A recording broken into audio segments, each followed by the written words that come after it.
Welcome to Tech Force Africa, a show sponsored by Salesforce, showcasing emerging African trailblazers in the technology space. Now, for this episode, we are speaking to Dan Owuor, who is the head of software and data engineering over at SunCulture, an innovative irrigation equipment producer that is in Nairobi, Kenya, dedicated to empowering smallholder farmers in Africa. 600 million smallholder farming households in the region actually depend on rainfall to feed their crops, but that practice has resulted in low yields and no harvest during dry seasons. Productivity in the region is now 50% lower than the world average. SunCulture's mission is to tackle this irrigation gap head on, and its solar powered irrigation equipment bundled with services and financing has helped off grid farmers increase their crop yields by 300% and reduce their water usage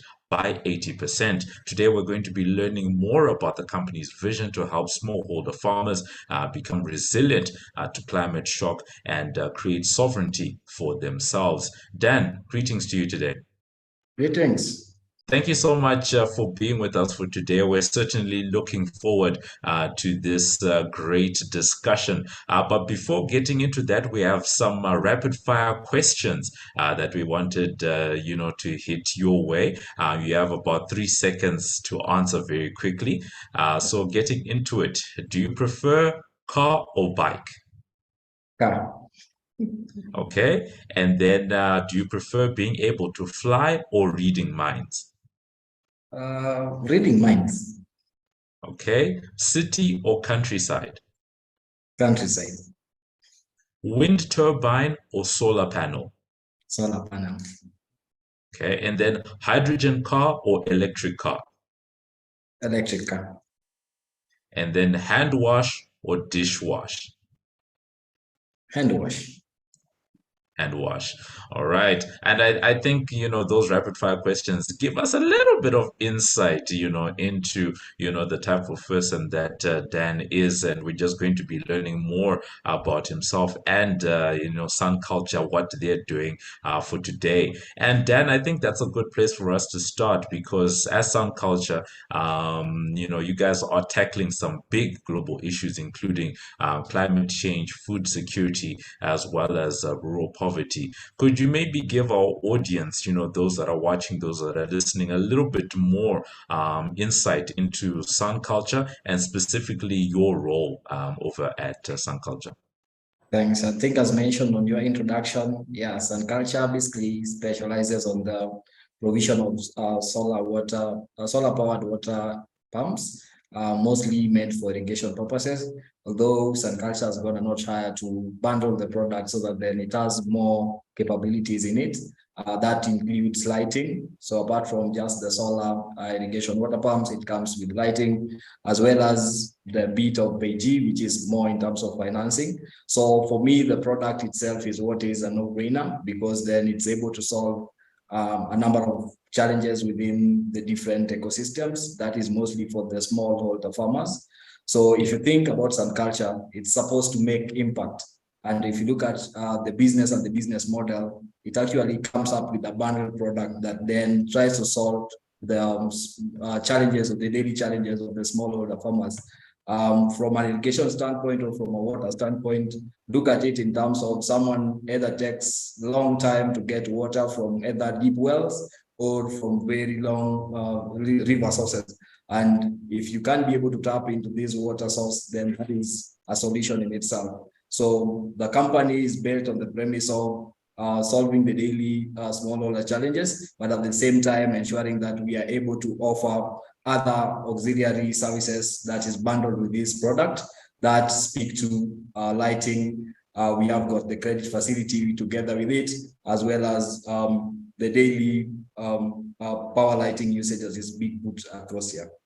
You guys, as much as you are, solving the irrigation issue, there's a lot that's going on in that business because not only are you doing the irrigation, there's the solar and the added value that you guys, are adding there.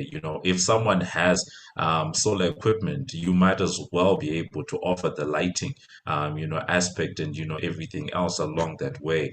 And that accessibility factor, like what you said, bringing in the financing aspect, to help some of the customers bring what is seen by many to actually be expensive equipment, but making it accessible. It's really great from that point of view. But getting into some of the practicalities, then, Dan, is when someone then comes to SunCulture and either they engage you guys, and then you have that relationship with the farmer. Could you give us some insight into how solar irrigation, as a setup like that, can actually change the lives of some of these off-grid farmers? And if you have any examples, any case studies of any of the people that you guys have been working with that can shed a little bit of light into the value that is being created, please, we're definitely here for it. Okay, yeah, because I think the value addition for what SunCulture has is quite huge. And if you look at how the mode of operation is also quite interesting.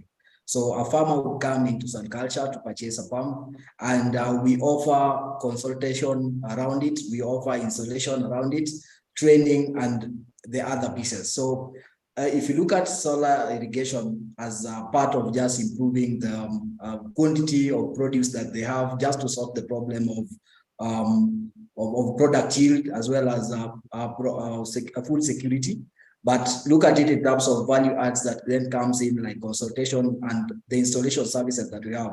So someone would actually buy the pump from SunCulture. We then go ahead and ensure we install the pump and then train you on how to use the pump as well. So some of the products that we have is the agronomy services as well on the side, where you can actually be advised on what products to sell and to grow, so that then you are able to meet the income threshold that comes with it. So for me, I think the benefit of working with SunCulture only not limited to the food security that then comes with water irrigation, but also it's bundled with installation services that we offer, as well as the training and agronomy services that are given as part of the advisory services.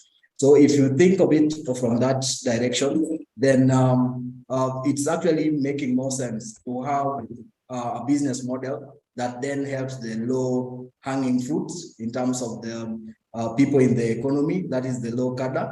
And one of the things that for us we are focusing about in terms of the benefits of the irrigation system is not only to improve yield, but also to be ensured that we are able to add to the farmer the financial capability or the financial muscle, so that they are able to sell the produce that they have at the end of the day as well. So there's the services that are involving around installation and agronomy services that we offer, and we are creating a new platform called Marifa, which then would be more like a data science platform for us. So the water irrigation is quite key, but it's mainly helping in terms of the water for home usage, but at the same time helping in terms of the quality of produce that is going to be yielded from the farms. And then in terms of that, because you're talking quite a bit about that financial inclusion aspect, and also helping farmers to get their goods to market.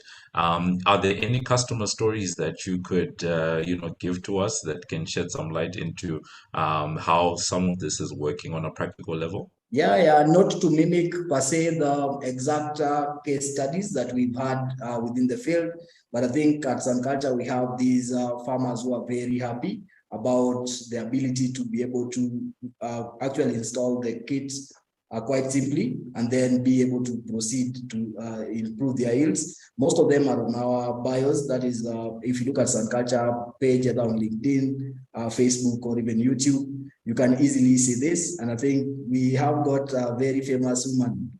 She's called Mary.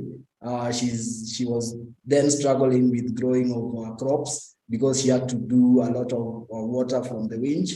then have to irrigate her own farm. But then with the installation of the SunCulture water pump, she is then now able to have drip irrigation system, which then is solar powered. That means low cost. At the same time, she doesn't need to struggle because our device is able to auto switch on and switch off based on the pump water capabilities that is on our well, as well as if the farm is too irrigated, she can be able to, based on the number of times she's been irrigating, we are able to learn that this lady is irrigating every time.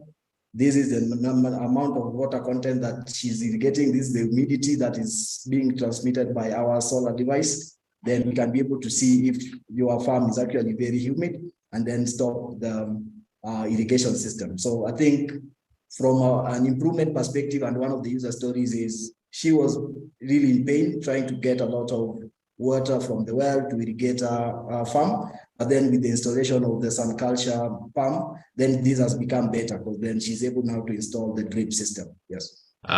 People that are in the world of farming, would, truly understand the value that you're talking about. I grew up on a giant sugar farm, and irrigation, because sugar's generally grown in very hot areas. You need to have those irrigation systems in place, and a lot of it comes with having power and electricity.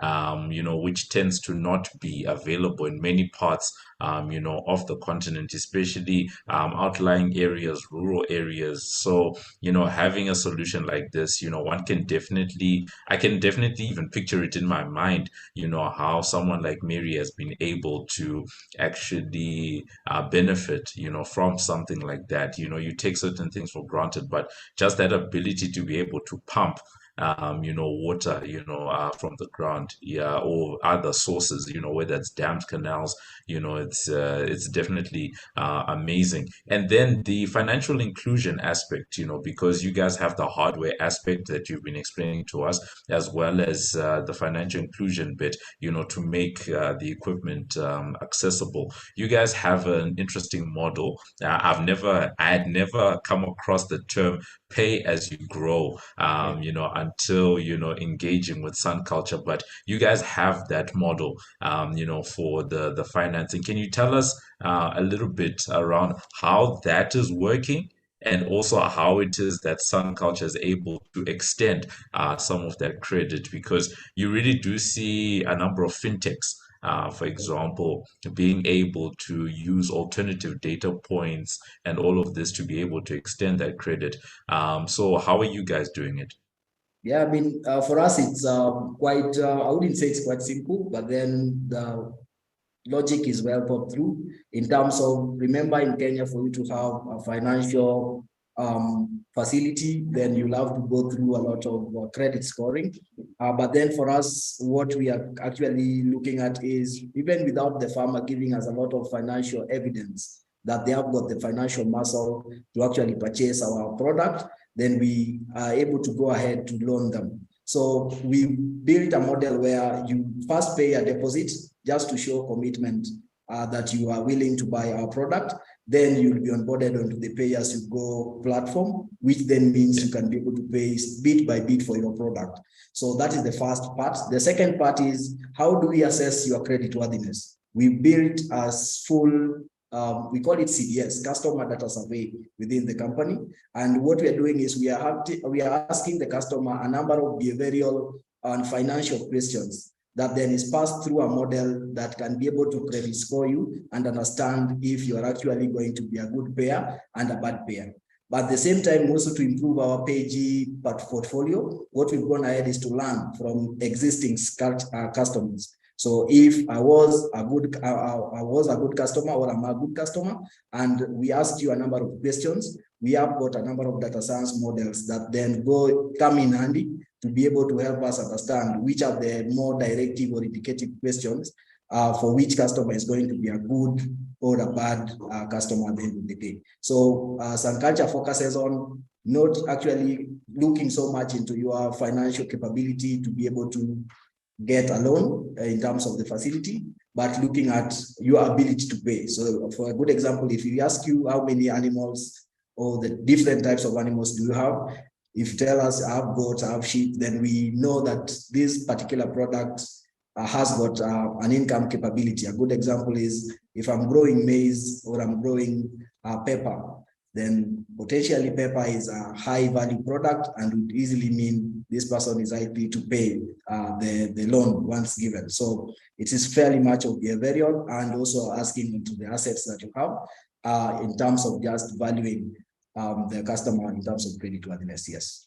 It's very fascinating to see just how much data can be used practically, because we often hear about data and how valuable data is, but most of the time the value of data only comes from how you can practically make use of it in whatever that you're doing. So I guess the way that you guys are working on the what you call this ability to pay aspect, that's really great to see, and also quite, as I said, very fascinating, especially as someone who's observed a number of different ways that people are scoring, for credit in some of those models.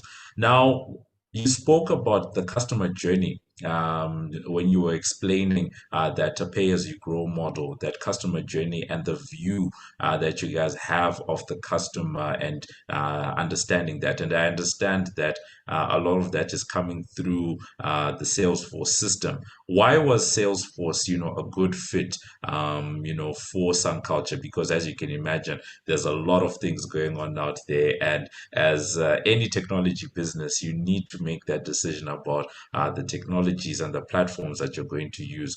How did you, go about finding that fit? Yeah, so I think it started by first us shopping around to understand what level of CRM we want. So for us, the CRM would handle primarily the customer journey end to end. That is the ability to be onboarded as a lead all the way until when we open for you an account. So one is we are looking at a system that we are able to tweak in ease. So meaning that we can either code adjust the code base or just use low code to be able to tweak it, which Salesforce was actually suiting that capability. Then the other bit also was ability to connect with other systems. That is either the upstream applications or the downstream applications, which Salesforce tick the box. So internally, we have got our own loan management system that then is coupled up with the finance accounting system. Then we also have got on the side more like an inventory system. So if you look at it from that level, then you needed a system that is able to integrate with the other system. But more so for us is SunCulture is working on a very different model of sales. That is, we have got agents in the field that are either using a smartphone or are using a feature phone. So that was the other problem that we needed to fix, where we needed an application that it can be used on a smartphone, that is it. And then two, can also connect to other systems like a USSD platform. So this is to cater for agents that do not have smartphones, but then they are actually willing to sell. So for me, I think Salesforce has come in handy because of the ability to allow us connect to the USSD platform. That's one, but also two, to work with a smartphone device where the agents in the field are actually able to open their leads, they are able to open their customers and see all the details within the Salesforce app itself. The other bit is around the other licensing part. I think Salesforce, from a licensing point of view, it's very dynamic. You can actually choose whichever license you want to work with based on the business model that you want to work with. So like for us, I think we were onboarded on the native Salesforce service cloud licenses, but right now we have grown into more of service desk licenses as well. We have got other like partner licenses towards the front-end users as well. So I think for us it's quite big. The other thing that I can think through is around case management or issues or resolution, customer resolutions. So I think the Salesforce ticked a box in that we are able to actually go ahead to build a full end-to-end escalation metrics of about customer issues. And a good example is because we are very hardware heavy, as well as we are also like more of fintech. So if the device is actually switched off or it has an issue, the customer would actually raise a ticket through either of our social media platforms. They can call into the customer care channels. They can even go ahead and use our customer portal. We've launched a new product, which is customer facing now. So the ability to raise a ticket within the customer portal is quite interesting, so that then it is logged, and on your profile, all the communications are actually set. The other thing that has come for us as a no-brainer within Salesforce is the ability to build other functionalities. A good example is the commission payout. So we've been able to roll out a model that is able to calculate a commission payout based on the customer. So and end-to-end, it is not only about the customer journey, but it is also to improve the capabilities or the operation aspect within the business. But from a tech perspective, I think it has come in handy because of the integrations and just putting the software landscape or the software stack to the next level.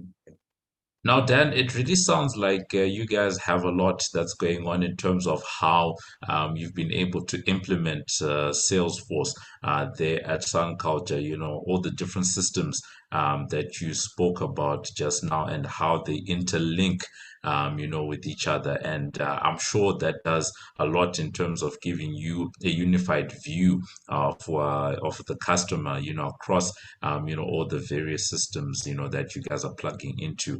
I think you mentioned a loan system as well, that feeds into all that.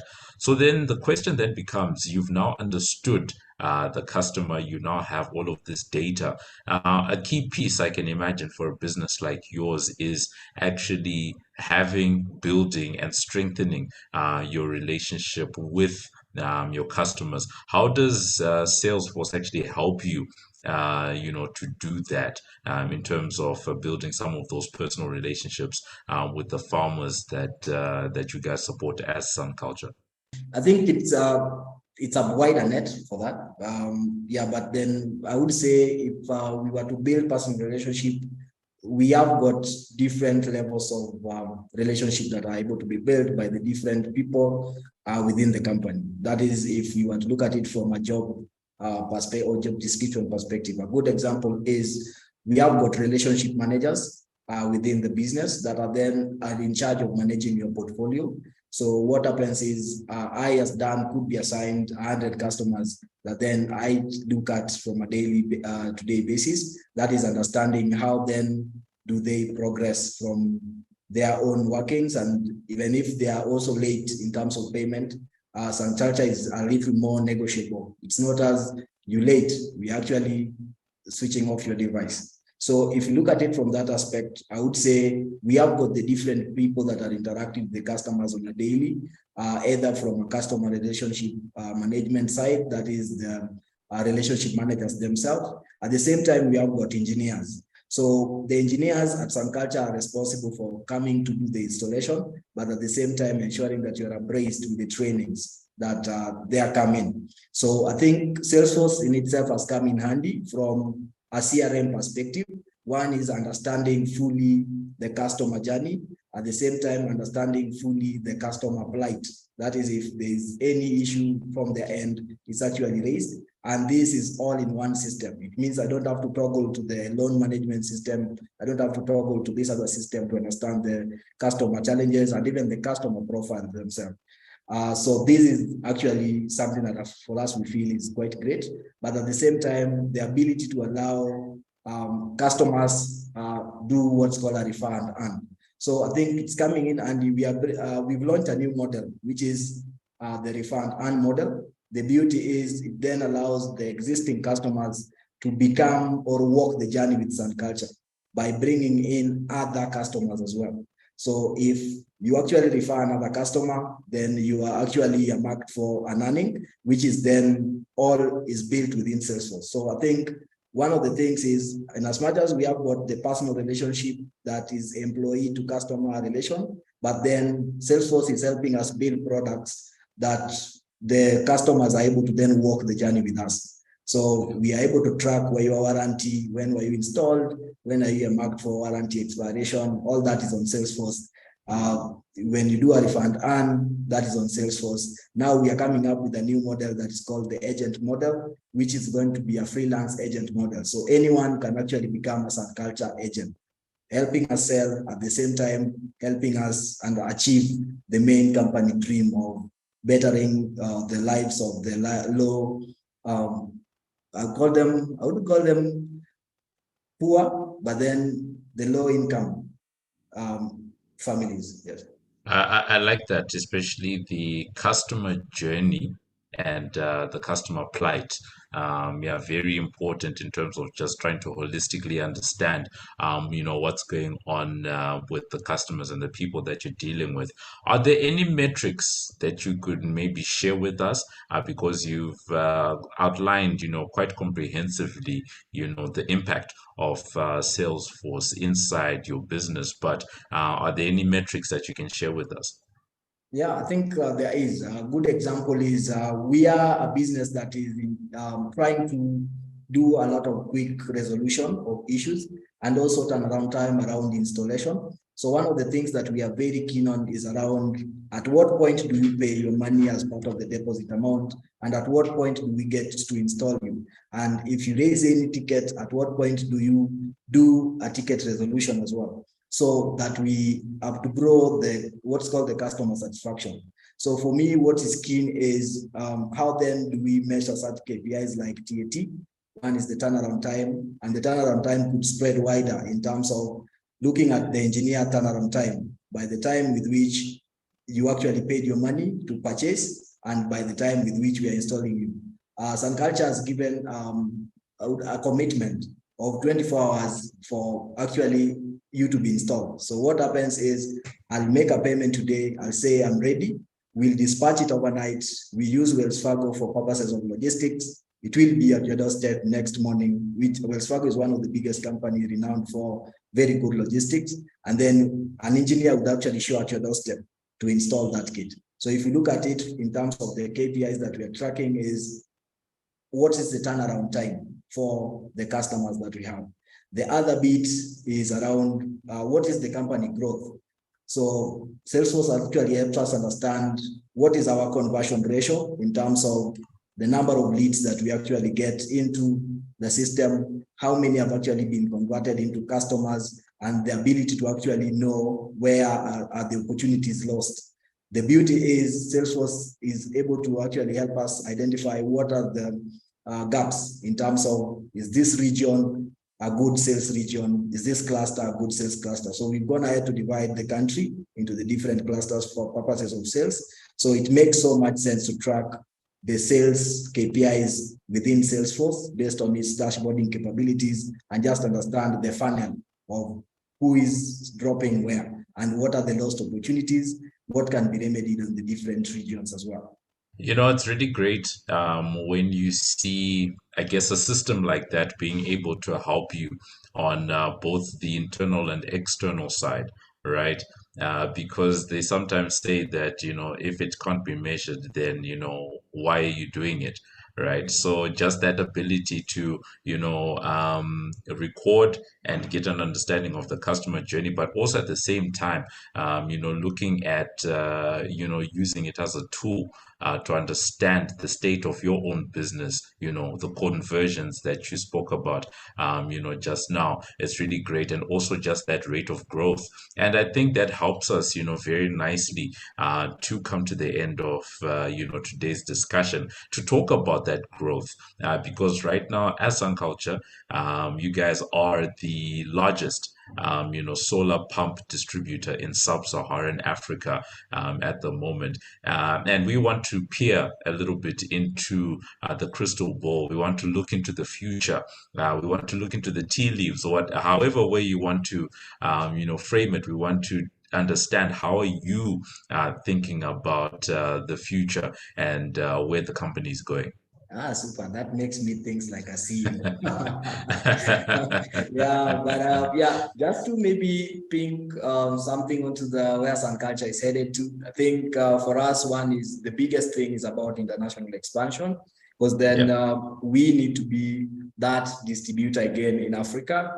We say SunCulture products are already out there, meaning that we are selling through different sales channels. We are selling through distributors in Ivory Coast, Togo, Mali, a number of countries, Uganda as well. But now we want to go in as SunCulture. So international expansion and looking at Uganda, Ivory Coast as the next market over in January. That is the first thing.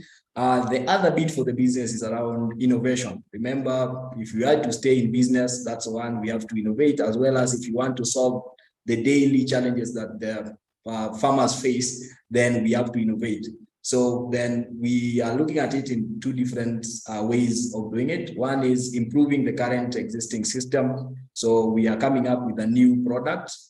It's an upgrade of the existing pump, more sustainable, more heavyweight, can be able to pump more water for a longer time. We are calling it CSP2.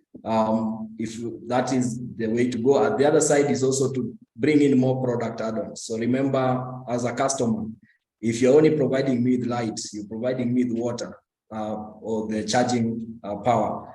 What if I can be able to run my radio? And we also have televisions, by the way. So if you're all doing all that, what if I can have a radio? What if I can have like a shaver? What if I can have a fridge being run by the same device? So if you look at it from that aspect, then it's to solve these little challenges that the customers have by just adding more add-ons onto the product, but at the same time bringing more onto the current product, becoming more versatile to handle such products. Then I think lastly, we would speak more towards lowering prices. That is what SunCulture is actually quite looking into, because then it is going to become so huge. So one of the things that we are looking at is venturing into carbon. Remember already, us being a solar, off-grid solar company, we are trying to do a lot of SDG management, as well as looking towards reduction of the carbon emissions. So SunCulture is going into carbon credit. And I think once we are able to raise through carbon credit, the only way we can give back to the community is by lowering the prices of our products, so that then we are also able to reach more farmers at the end of the day. So I think those three would actually give quite an insight on where we are actually headed to. And I think also customer training, this is something that for us now as the tech team as well, we're actually building product around the whole training piece, so that we can be able to train our customers on what to plant, when, and how, using the massive data that we are collecting from our device. Yeah. All right. So four things coming out in terms of that vision of the future: international expansion. We're also looking at increasing the number of products and services that are on the platform, lowering prices, and then also expanding when it comes to that issue of training.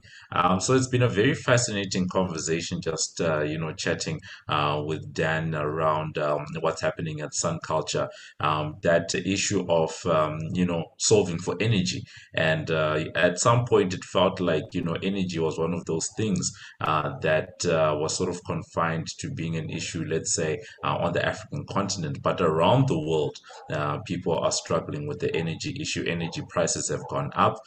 So anything that can actually help when it comes to inclusivity on the side of energy, because we often talk about financial inclusion, but it really does sound like part of the equation for SunCulture is energy inclusion. And who knows where a model like this could go to other parts of the world. That international expansion that he was talking about just now, you already know, I counted at least 7 countries that are being spoken about, either as current or in terms of the future, and who knows where we'll be in a year, 2, 5 years time in terms of that expansion. And then lastly, just getting that view, how do you use the data to be able to understand the customer, but also at the same time then add value to their operation. In this particular case, we're talking farming, but how do you then add value in terms of their operations, plus also at the same time being able to extend that credit. So Dan, really great, insight that you've been sharing with us. And we're hoping that as we end off, we might just get one or two more nuggets from you, as is our tradition here on TechForce Africa, to get your take on the best and worst business advice that you've ever received. Okay.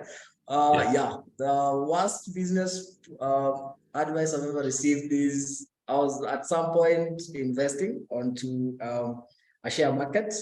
And I think I was actually advised to put in some good money. And then I think the market was shrinking. We anticipated wrongly. And I think that's all some of the things that people need to look at whenever you're looking at data to be able to device insights. So the market was shrinking, got some shares, and then it actually shrunk with me. The company went down with my shares. So I think that is one of the things I regret most in terms of what I put my money in. In terms of the best advices I've ever been given, uh, I think it's starting up a poultry farm. It works for me. And I think the other bit is also buying a SunCulture product. I'm a customer by myself. So yeah. I've actually put up a fish farm. So it's quite interesting how much I can be able to also use the water that I get from the solar and then no cost in terms of electricity. So, and then I'm also on the payee. So meaning I have to I pay less money every month, making it much more comfortable for myself. So I'm also a case study when it comes to some culture Yeah. as an organization. Yeah. So both sides of the equation, not only are you helping to make and develop some culture products, but you're also, making use of those same projects, in your own operations there. So yeah, really great. And I think that's a great place for us to end off what has been a great discussion with Dan Orr, who is the head of software and data engineering over at SunCulture. They are an irrigation equipment producer in Nairobi, Kenya. So that brings us to the end of this edition. Thank you so much to everyone who was watching and listening. This has been another edition of TechForce Africa, where we look at some of the most important issues that are affecting technology business in and around Africa.